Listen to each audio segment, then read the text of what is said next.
It's nefarious, man. Like, the brain works in fucked up ways. The mind is one of the most deceiving, manipulative pieces of equipment, flesh, human bodies on earth. I never have trusted my brain. All of that weight lives in your head, and you are the decision maker. Psychology of entrepreneurship. Hi, it's Ronsley. If this is your first volume, welcome. This is a weekly series where I go inside the mind of an entrepreneur, artist, athlete, academic to decipher what is the psychology of our decisions. As I write this, the coronavirus is losing its mind across the world. Trump is still the president of the United States, and Maria Sharapova just retired from the game of tennis. I also fly to the US for 3 weeks to do a bunch of things, including speaking at a conference in Orlando, working out of the Vayner offices in New York City to get their latest podcast on growth launched, and working out the details for We Are Podcast LAX. There is a lot going on, and it's chock full of nuts. But today, we go inside the mind of a performing artist. They've performed across the world for thousands of people, including shows with millions of audiences. Well, I'll let this report by Fairfax Media do some of the explanation.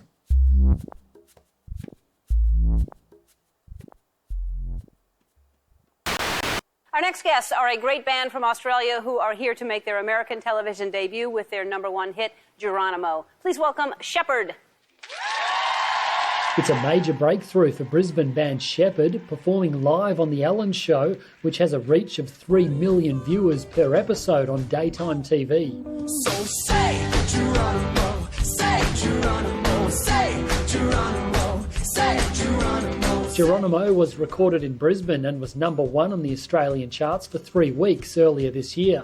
The band featuring in Brisbane City Council's Team Brisbane promotion. Well, to knock off, someone like Pharrell Williams from the top of the charts as a band, it's pretty humbling for us. The fact that we wrote it in this house and it's the first #1 to be recorded in Brisbane ever, that's pretty cool. So say Geronimo, say Geronimo, say Geronimo. Sheppard supported Keith Urban on his Light the Fuse tour in June, and they're now trying to crack the US market. This is a good start. Thank you so much. Go to iTunes to download more music from Sheppard. We'll be back. So, what is it like to perform every day? To perform your art for people? Today, I'm talking with... I'm George Sheppard. I am a performer, a singer, a musician, songwriter. I try to look at the world in unique and interesting ways and process that and hopefully express it in a way that people find interesting and that can take something out of. That's literally the base of what I do, I guess. Okay. What's the backstory, George? How did this start? We grew up in Papua New Guinea and we went to a school that was quite focused on the arts and, drama and music. And we had a great music teacher named Baruka Tau who used to tour as a session musician with some other big international touring bands. There's a band called Yothu Yindi, which was an indigenous Australian band that was super big in the 80s. And so he toured with Yothu Yindi and met Michael Chugg back in the 80s through touring with this band. And they became good friends, and I think they had a couple of crazy nights together or whatever it was. And cut to 20 years later or whatever it was, we've grown up out of school. 20 years later, we've started this band, and we're still in touch with Baruka, and he's a close friend of ours still. And once he knew that we were doing the band thing, he heard the songs, he liked the music, and he was like, you know what, I'm going to see if I can dust off this relationship with old mate Michael Chugg and see if he'll give you guys a go. And we were like, oh, yeah, see what you can do. We're not holding any hopes. And so he gave him a call, and I think Chugg was like, oh, yeah, good to hear from you, good to hear from you. I'm not interested, type of thing. Okay, yeah. So it was just because, being in a position of power like that, I guess you get so many people just knocking at your door wanting opportunities. Yeah. And you can't say yes to everybody, and it's hard to kind of break through that little initial stage. But to Baruka's credit, he kept on calling him, and he's like, no, listen, I'm not joking around. You got to hear these kids. I think they got something good, and I think their songs are great, and I think I think you could do something with him. And so eventually, I think even just to shut Barooka up, Chuggy said, all right, they can come down, tell them to fly down to Sydney. I'll give them, half an hour in my office. We can have a chat. They can play me some songs and we'll see how we go. That was the first moment of like, oh, okay, we got something here. We got an opportunity. So George is such a laid back person. We had lunch before this conversation and met maybe 3 or 4 times. We've had breakfast. We've actually even had dinner together. And I wanted to know whether there was anything he just couldn't tolerate, because he sounded like the most laid back person on the planet. I have no patience for people who just don't have any consideration and or empathy. Like people that just, and I know a lot of them, but people that don't take a second just to think about how somebody else is going to feel or think about their actions or something they're about to say. I believe it's great to be honest, and I think you need to be completely open with people that you care about, but you've got to take that little extra bit of energy and time to consider how your words or actions are going to affect that other person. I really find it annoying that people just do things like you go out on a Saturday night and it's just the valley is full of people who are just selfish motherfuckers who aren't thinking about anybody. And, we all like to have a drink. I'm a big fan of going out with some friends, but I'm always conscious about how I'm acting in public and how I'm being perceived by other people. Because, man, there are some people out there that are just, I don't know how they're existing. So not courteous, really. Yeah, just shoving, people along the way, just rudeness. I can't deal with rudeness. There's never an excuse for it. I've never found a justification for rudeness. Yeah, I guess it's that mentality of if we just treat everybody the way that we want to be treated, then we'd be in a great spot, as a planet, instead of just holding these beliefs that you have higher than everyone else's, and you are the god of your existence and anyone else is just a nuisance or a parasite and that you can just walk over. And there's something wrong with people when they and I guess it's in how the way people are raised.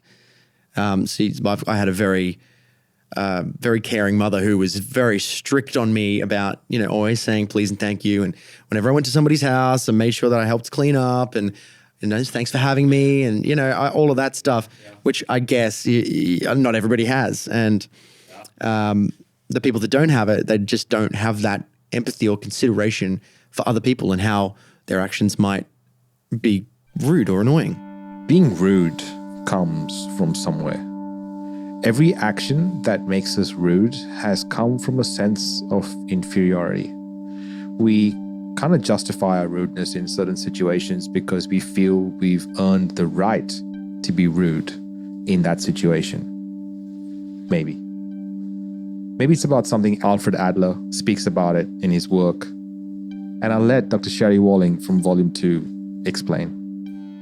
I think that sort of our conceptualization of imposter syndrome is a kickback from Alfred Adler, who was a contemporary of Freud, and you might know his work, but he talked about these two kind of core strivings in human existence, and that much of what we do is organized out of our sense of inferiority. And so he argued, sort of show up in the world feeling inferior, we've got an older brother, an older sister who does things better than us and they learn faster. And so we're always kind of hedging ourselves against other people. So that's that comparison part of it. And he argued that you strive to sort of attain a level of superiority to alleviate your inferiority, or you get stuck there. You sort of live there. So inferiority or imposter syndrome is part of human nature. We all have it. Absolutely 100%. We have moments where we're like, wow, I'm probably not measuring up here. According to an article published in the International Journal of Behavioral Science, approximately 70% of people experience imposter feelings at some point in their lives. So I was super excited to talk with George because of my fascination with performance. Performing for people that have expectations of how you should perform, and performing regularly in front of so many people. Because that kind of pressure isn't fun, I suppose. And sometimes when we have to perform, we choke.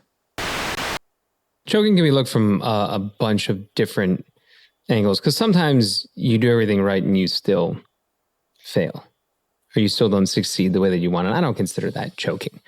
I think choking is when you do something that should be routine and you let the situation or the circumstances change how you would approach things. Are you being you? And I consider choking the moment when you stop being yourself. And that's the funny part. Like, there's nothing wrong with failing. There's something wrong with like not sticking to what got you there, not being yourself, because that's when things get off. Like, it's so easy to throw off one variable. A lot of the times I use the first part of the volume to help you, my listener, with context of type of person I'm interviewing. It helps with whether the application of any advice is actually relevant to you and your situation. I think for all the good stuff we say yes to, which helps us become better at performing, I suppose the same goes for all the stuff we say no to. George, do you ever say no to things? I'm always that guy who just says yes. Like, whether it's to my detriment or not, I'm really bad at telling people no. And I'm of the opinion that, you know, being a yes man is a beneficial thing in the sense that you find experiences and meet people and have these like crazy connections happen that have implications later on in your life if you just say yes to stuff. You know, in terms of the band, like there's other members who aren't yes men, so it'll be like a diplomacy where we were like, okay, we'll have a vote and we'll see how it goes. But in my personal life, I don't say no to a lot of things, so I'm finding that hard to answer. One of the balances that I struggle to keep is the balance between the commercial and the creative. Let me explain. I want to create beautiful and engaging and unique pieces of work, like this show, for example. But sustaining that work is important. And that sustenance comes from the commercial. The commerciality of the work we create allows us to keep that art or that piece of work going. And that isn't always down to the number of listeners equaling advertising money. Talking to George, I wanted to know how he balanced that, because I've heard of so many stories of artists that get ripped off because they don't care about the commercial. In fact, there are schools of thought that forbid us to think of the commercial, which makes us feel icky when we make money from our art. Well, the great thing is my father is a very good lawyer. Yeah. So our dad actually did a lot of the contracts for us. And when, you know, even when the major label came around, that was just a stroke of luck that we had a dad who is a brilliant lawyer. So he was able to look at all these contracts, and the major label contract in particular was, he said in his 28 years of practicing law, he had never seen a contract that was so consciously complicated and deceptive. He said that there was like clauses that would be like, oh, you know, you'll get this much percentage if it goes over, if you sell over 200,000 copies, your royalties will go from 16 to 18%. But then like 10 pages later, there's another little tiny fine print that says, oh, but if you haven't made this much money back, then it's like, you get less of a percentage. It's like just little loopholes that they try and put in, and it's that same old contract, read everything, read the fine print.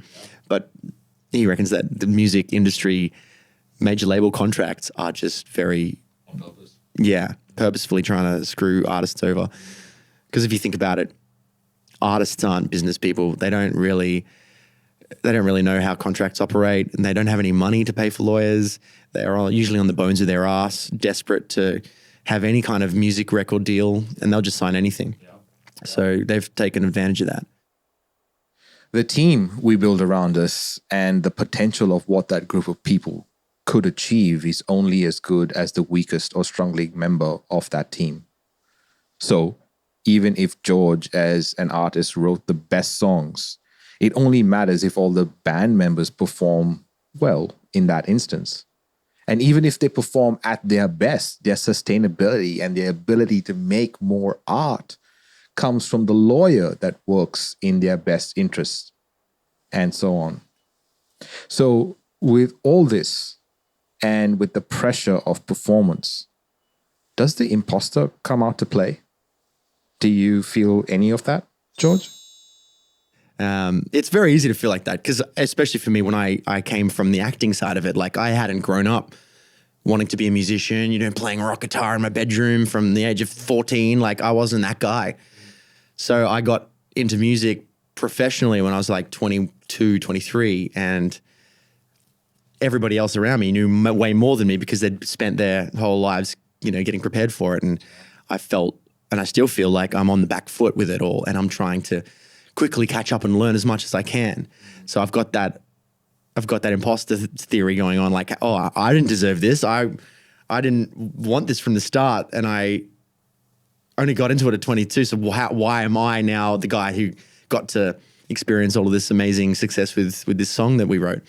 Like there would be people that are amazing songwriters and great musicians that have spent their lives in their bedrooms trying to get this done, and they would be so pissed off at me.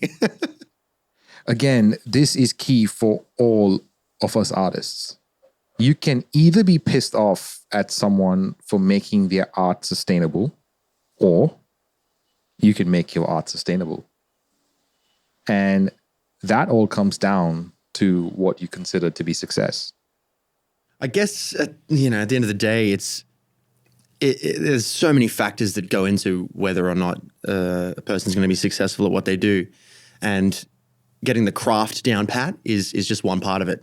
You've got to be a master at it, and that is an important part of it, but it's not the only part of it. There's so many other things like who you are as a person and how open and receptive you are to new experiences and situations, and being curious about other people. And so you naturally go out and meet other people, and you start to build your networks, and before you know it, you might have an opportunity from somebody that you met at a random dinner or whatever it is. Speaking from a band's point of view, then there's like the image of the band. Do you guys look like a something that's going to be on stage entertaining people? Like, because you come to Battle of the Bands and you see guys that are great musicians, but they're all wearing different, completely different tops, or like they look like they're from 5 different bands. And that's something else that people take into consideration, like when they're making decisions about whether or not they want to support a band, like label-wise, financially. Branding, yeah, that's a big part of it. Yeah, exactly right.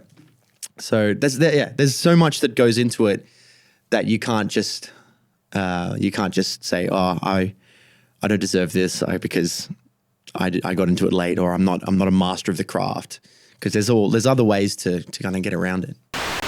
When we come back, what comes first, the commercial or the creative? And if I'm being completely honest, I feel like we do, yeah. Because, we've been working at this now for almost 10 years.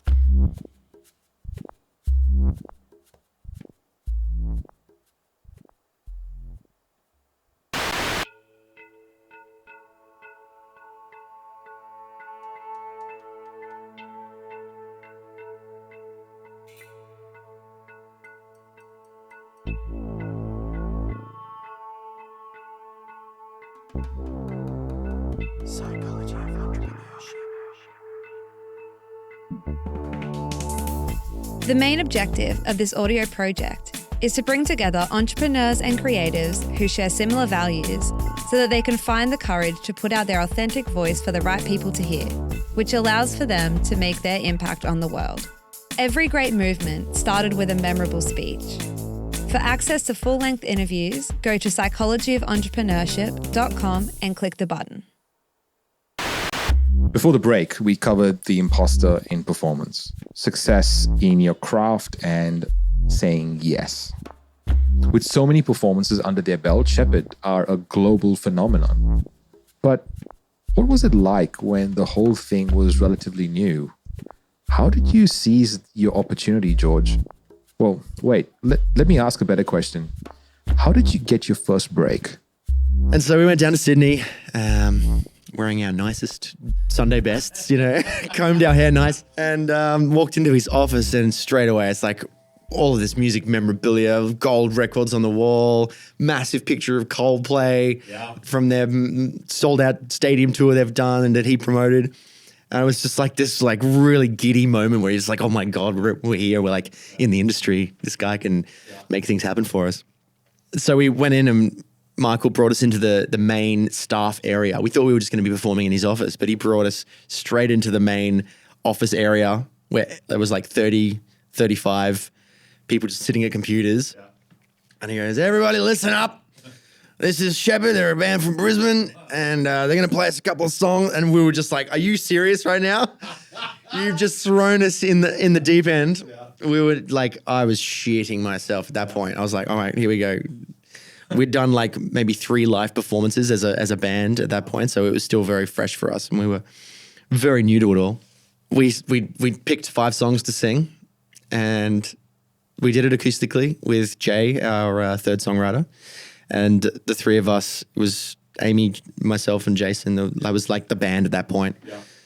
And I guess we got him with the songs and the harmonies. And we didn't actually hear from him for a little while. After we'd done the audition, he was like, all right, well, we'll be in touch. Thanks for coming in and doing that. And coming from the acting background, I know what that means. It's like, don't call us, we'll call you. Yeah. You don't know. You only hear back if you've got the part type of thing.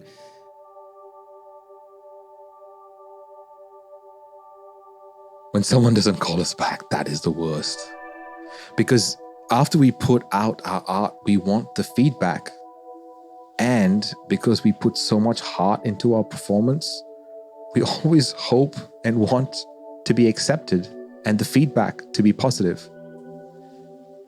We are always hoping for the next compliment, the next push, the next validation, I suppose.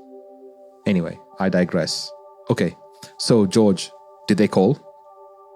And we didn't hear from him for a couple of weeks, or maybe it was like a month and a half, 2 months. So I thought, well, he's not interested, but that was that. Nice try, guys. Let's, what's next? And then we had a show coming up in Brisbane that he then emailed us saying, hey, look, I'm going to be in Brisbane at the same time. Do you mind if I come and check out the show? And he was like, all right, cool. Yeah, come and check out the full show. This is the band. Yeah. See what you think.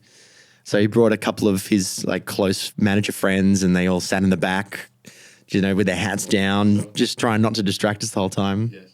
And we just had a great night. We had fun performing. We just performed to a crowd of our friends pretty much. And after we got off stage, we went and said hi to him again. And he's like, all right, well, now that I know you can perform, we're in business. And that was it. That was, we've been with Michael Chugg ever since. He sat us down that evening after the bar had closed up. We all sat down and had a meeting. And he said, look, I've got a festival in South Africa that I want to put you on. There's also a festival, my mate's running a festival in London that he said we can do. Then we're going to fly over to America and do this summer stage at Central Park. And then we'll see how we go from there. And I was like, oh my God, this is insane. And so, yeah, it just started building from there really with Michael Chugg. That was the first moment of like, this is exciting. This is like going great. Sheppard's big hit was Geronimo. Geronimo comes from Sheppard's debut album, 2014's Bombs Away. Okay, so after that, George, what was it like to write songs after Geronimo? So we spent a lot of time after Geronimo trying to figure out what the hell we did to get this independent Australian song, double platinum in America, gold or platinum in 30 other countries around the world. It was like this mind-boggling thing that had happened to us and we didn't know how we did it. And we'd spent so much time, like a lot of the reason it took us another 4 years to release album number 2 is because we spent the first year just trying to write another Geronimo. And it took us a little while to realize that's not how you do it. You don't just try and, copy the, you're just like, well, the BPM was 145 or whatever it was. We started in the key of G. The strumming was this quick, like what was the lightning in the bottle that made it possible? But the lightning in the bottle is letting everything else go and just exploring and experimenting and discovering what's exciting for you, and that's the lightning in the bottle. The lightning in the bottle. What do you do every day that lets you experience your lightning in the bottle? Some days that experience might not come, but on the days that it does, how does that make you feel? Okay then, George, what comes first, the commercial or the creative? Do we first find a way to make something commercially viable, or do we first make the best damn art we can make? It always starts with the song. Like if you haven't got that right, none of the other stuff matters. So in that sense, you can forget about the money stuff, you can forget about the business stuff, and you always start by focusing on the artist stuff and what feels good to you as the ear, as the musician. What is tickling your fancy, deep down in your soul, like what is making you feel good, because that's what people are subscribed to. People are your fans because they like your taste in music, and that's the most important part of it all.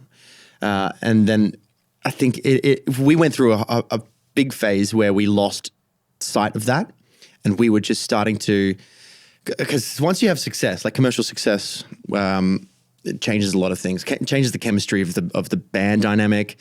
It changes like the way you make decisions about the next steps of the band. It just completely flips it on its head. You start to try to figure out how you did it, and you don't really know. Like nobody ever knows. Like you can have formulas and like little tricks that you use, but at the end of the day, every song is completely unique and different, and you don't ever know whether or not it's going to resonate with people. Like if it might resonate with you, it might feel good, but then you release it and it's a flop, or you don't think it's that good, but everyone around you loves it. So, I mean, in me in particular, I'm not a very good judge of what is a good song and what isn't. Management consulting firm McKinsey & Company estimate that 70% of change programs implemented in businesses fail to achieve their goals, in large part due to employee resistance. We often forget what got us to a point. We often forget the little things that we've done. And this reminds me of Melissa Ambrosini in the previous volume when she said, I feel truly proud that I've been able to move through what I've been able to move through.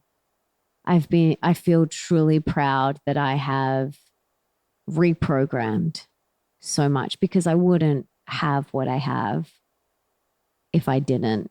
And so I feel proud of myself for continuously doing the work and showing up to my meditation twice a day, every day, getting support from counselors, coaches, therapists, psychotherapists, all the people that have supported me over the past 10 years. I'm so grateful for them. And that made me want to know what was the process that got George Sheppard into music and to this point. I guess it was a really gradual process from acting into music. So I went through high school. I did all the plays.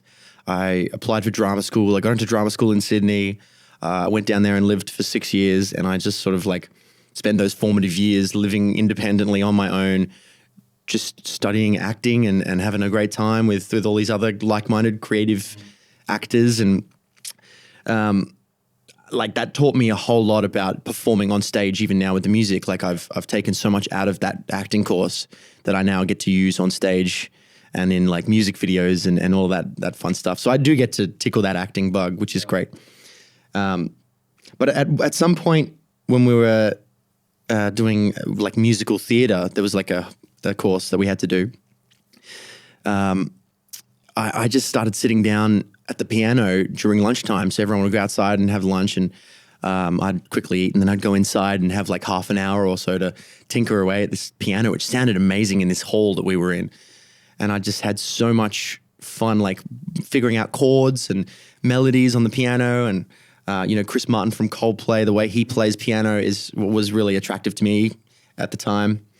And I just kind of just started doing it and just writing really basic, crappy songs that I hope never see the light of day.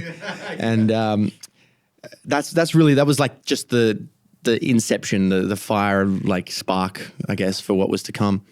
But it wasn't until we were back in Brisbane. I was back on holidays, and my younger sister Amy had been doing a TAFE course because she'd always wanted to do music. She knew that that's what she wanted to be. She wanted to be a singer. She wanted to be in a band. And that was her goal. That was her ambition. So she was in a TAFE course, and she was asked as an assignment to write and produce an EP of songs. So like 4 or 5 original songs that she had to produce. And so she'd started writing a couple, and I came back for holidays, and she showed them to me. She played me a couple of tracks. And she's like, do you think anything, could be better? And I was like, oh, what if I sing some harmonies over your bit here? And so I sung the harmony, and our voices it was like this magic penny dropping moment where our voices, for whatever reason, probably because we're siblings and we've got similar vocal cords, but they just blended so well together, and they became kind of like one instrument instead of like 2 people singing independently. It became this one thing, and we remember getting so excited by that, and we had so much fun doing it, and she got a great mark for it. We just kept, getting together and writing music together, and that was the start of Sheppard, really. Like we were a duo, a folk acoustic duo for about 1.5 years, 2 years. I touched on the team we built around ourselves, and George had something to add to that. You need people that are experts in the field. Like you can do it all yourself, but it's a hell of a lot easier with some team members. So you want to build your team with people that are really masters of their fields. So you need like publicists to help find your articles and get you written about in the paper, and putting you on morning television shows and that type of thing. And then you have managers like Michael Chugg, who has contacts all around the world from his 50 years of working and traveling and being this incredible badass of the music industry. He's got these contacts, and this experience that we're able to draw upon. And yes, we give him a commission and pay him for that, obviously, but it's worth it. So you just got to try and weigh up whether it's worth giving away a bit of your percentage for these people that are great at what they do. Before we wrap up this volume, I asked George one final question. Well, it was kind of a 2-part question. Are you doing what you love, and do you feel like you deserve it? If I'm being completely honest, I feel like we do, yeah. Because, we've been working at this now for almost 10 years. Like since Amy and I wrote that assignment together, that's a long time to be busting your ass on something. And whether or not we got into it at 13 or 21, like we've still put in a lot of effort. And whether or not people notice that or can see it, doesn't really matter. Like we know deep down that we've done that and we've earned it. Psychology of entrepreneurship.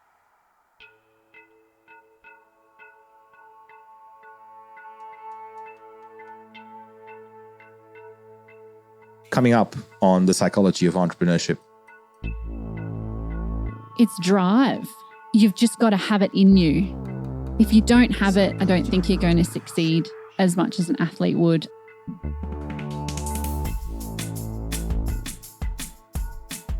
And you're in a bubble and nothing can affect you in this bubble, and you go to your perfect spot. And that gets my adrenaline pumping, because I'm like, I can actually be a better player because I can see my weaknesses and I can improve them because I'm more mature, because I'm not playing as I did day in, day out, day in, day out. Psychology of entrepreneurship. I interviewed George because he, along with Amy, is the founder and creator of Sheppard, the band. Sheppard is an Australian indie pop band formed in 2009. Their debut studio album, Bombs Away, was released in 2014 and peaked at number 2 on the ARIA Albums chart and was certified gold by the Australian Recording Industry Association, while their second single, Geronimo, spent 3 weeks at number 1 and was certified 5-time platinum. At the ARIA Music Awards of 2013, Sheppard were nominated for Best Independent Release for Let Me Down Easy. And the 2014 ceremony, they were nominated for Album of the Year, Best Group, Best Independent Release, Best Pop Release, Song of the Year, Producer of the Year, and Best Video. In 2018 and 2019, Coming Home was nominated for multiple awards, including Most Played Australian Work and Song of the Year. He is a performer, an artist, and a friend. Psychology of entrepreneurship. This is a Must Amplify production. Special thanks to every guest expert that has appeared on the show. Editing and sound design by Tiago Vega. Voiceovers by Kelly Boniman. Guest research and content by Claire Gould and Corinne Castles.